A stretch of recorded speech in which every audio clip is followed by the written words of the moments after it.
I thought I knew who I was. I thought I knew I was strong, competent, but none of it was real. And the reason why I said this because, you know, you would see your true self when there's no stimulation, distraction, social media, or friends.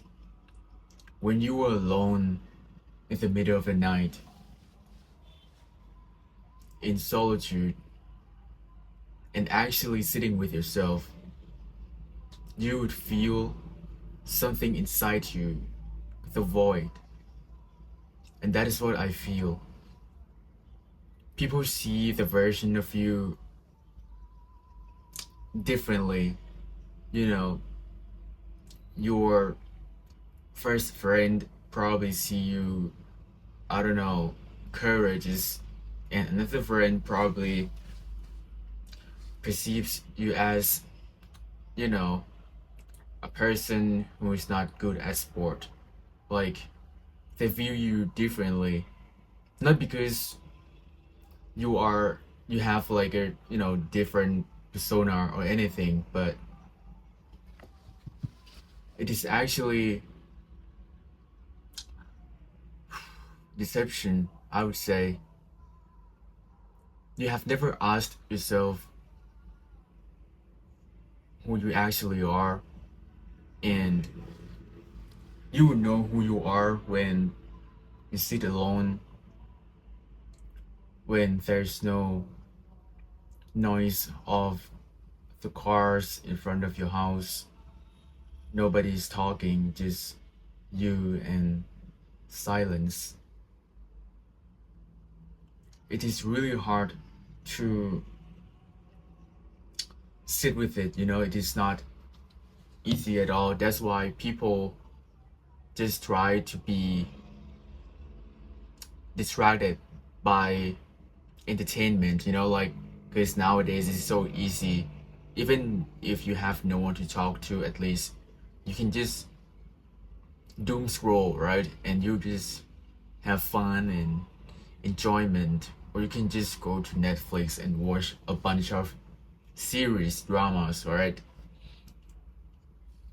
I really thought when I was in solitude for the first time in my life, like I moved out of my house. I I first, like, it was my first time that I lived alone, there was nobody govern me. I gotta handle everything in my life myself. Like I gotta buy, I know it sounds like, probably sounds dumb, but it was my first time that I got to go outside. I got to buy food myself. I got to cook myself. I got to, buy um fabric softener and just have somebody, like I really have, I got to have somebody cleaned my room and stuff, like just is something like that. And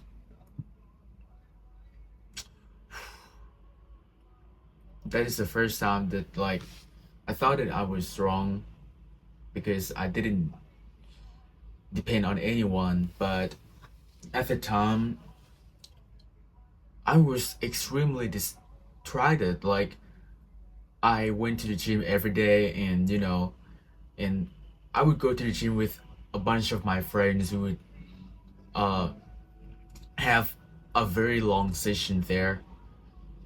Almost like I would say that after school we would just went to the gym right afterward, and then I would just go home around 8 p.m. And then I don't even have time to do anything, and just had only a bit time to watch some sort of entertainment media. So it was not actually an absolute solitude, but there were some times, of course, that I felt quite depressed. I don't know, it was something, that hit you deeply. I could not explain to you. There was one night I woke up at 3 a.m. and I couldn't sleep anymore. And I was crying. I was texting my one of my friends, and I was worried at the time was whether I would make it or not in the future. Like, I don't want to live a life where I have to work,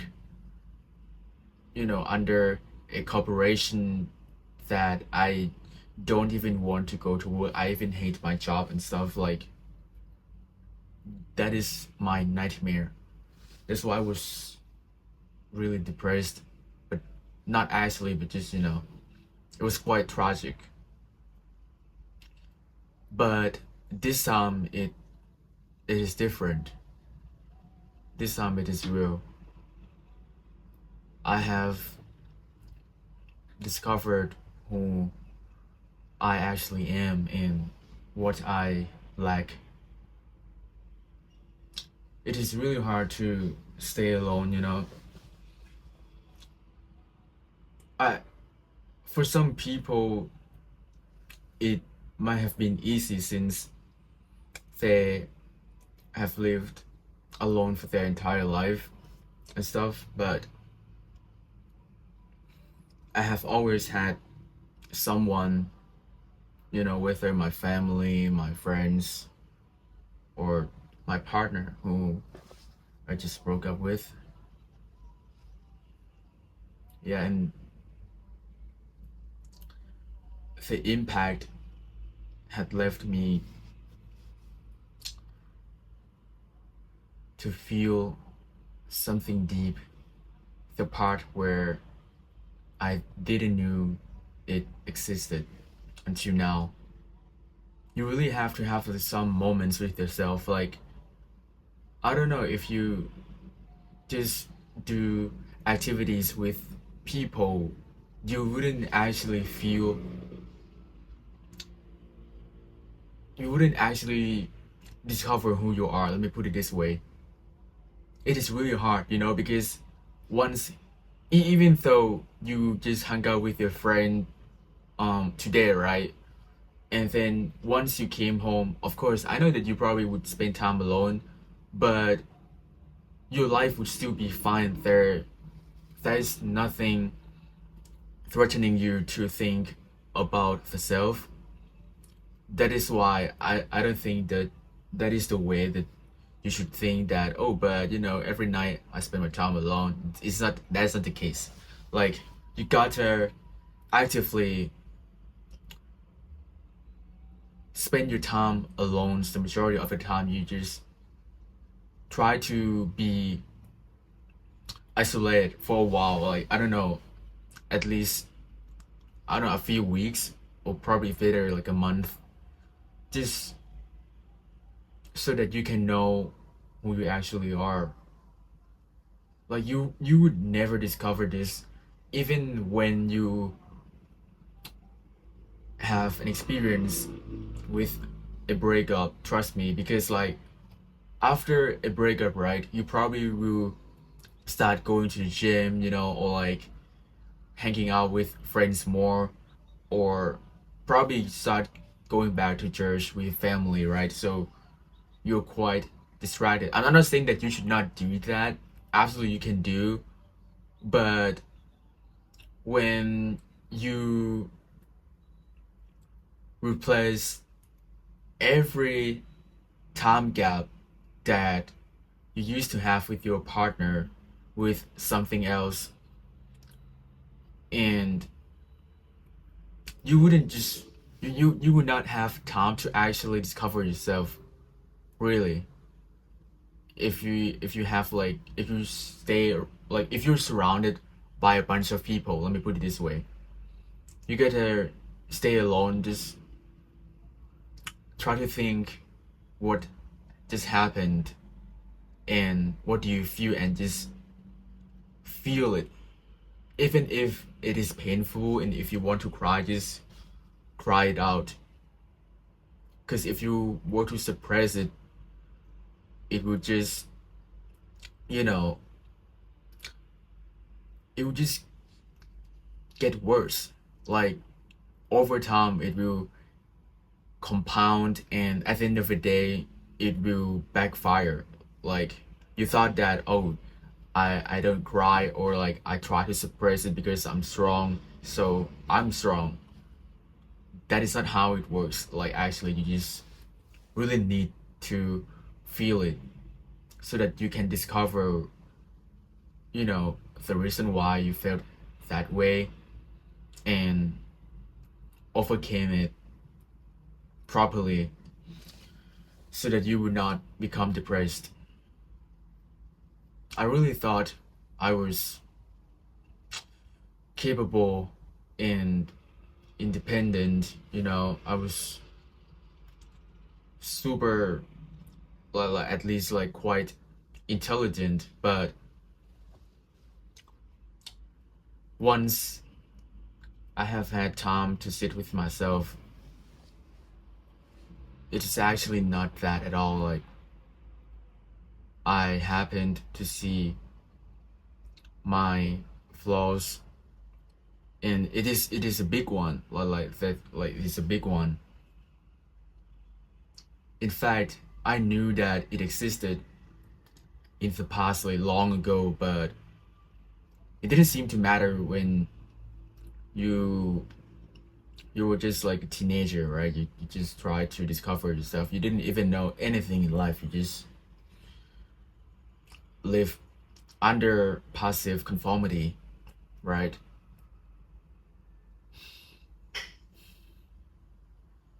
And now I just have to try my best to overcome it by any means necessary. Because if your inner strength, no, like if your inner mind is quite, mm, not strong, one day you will be destroyed like easily. Because even if you're physically strong, it doesn't mean like your mind is strong too. Like once some of your attachments gone, it can be a person, a place, like, or materials, anything that you are attached to, it's not gonna be easy, so that you should really try not to care about external, um what is the word, like what you should do is that build something inside you so that nobody can destroy it. If you're just gonna rely on something outside of you, like, oh, if I wear this Chanel glass, like if I, I don't know, like if I buy this, I don't know, Travis Scott shirt, people will start to see me. But then you gotta think about it, like if people would see you when you only wear that premium Travis Scott shirt, what does that tell you? It tells you that people actually did not value you based on who you are, but they value you based on what you have. They actually didn't care about you, they care about your fucking shirt. So once you lost that shirt, you will become nothing because you are attached to it so much. So then it was a huge part of your identity, and you don't want that, because once you lost it, it is like you lose everything in life. So I really want you to think about it deeply. Just spend time alone. Some nights, like doing nothing, no phone, no nothing, no eating, no. I'm not saying do stuff, but just like, just do nothing. Just sit alone, silent, probably somewhere, like it could be in your room or like just in a park, so that you wouldn't be distracted by anything. Building inner strength is not easy, I know, but it will be beneficial for you in the future, and it will compound once you start to construct it, right? And you could do it just by first not attached to those materials that you have. For example, if someone were to just rip your shirt off, like the shirt you have, because that person was angry at you and then just ripped it apart. And I know that you probably love it so much, and then if you um you if you are destroyed by that, whether it is mentally or emotionally, like heavily, what happens next is that you would feel angry so much that you want to take a revenge, which is not good. Like, really, like, what will you get after that? Like, actually, even if you were to do the same thing as that person did, right? Just, like, you read that person's shirt, also like their favorite one. It wouldn't help you, like, really, because your pain is still there in your mind. Like, by doing so, you wouldn't bring your happiness back. You wouldn't bring your rich shirt back. You just destroyed someone's shirt. Of course, that person did it to you first, so that now you get to do the same thing. But actually, like, nothing great will come after. I can guarantee you. You just don't do that. Okay? Like, sometimes it even backfires, because now you feel guilty because you realized that it was impulsive and you were just too emotionally overwhelmed, so that you could potentially lost that relationship with that person, instead of try to um instead of you can maintain your tranquility, or probably regain um a healthy relationship with that person again, because that person probably did not mean it or anything. You can always find some material things, always, but you cannot always find somebody who truly cares about you, or some irreplaceable relationships, like your best friend of 10 years, or like your partner, your family, right? Just try to value what is inside you, so that you would be indestructible and unbreakable. Thank you.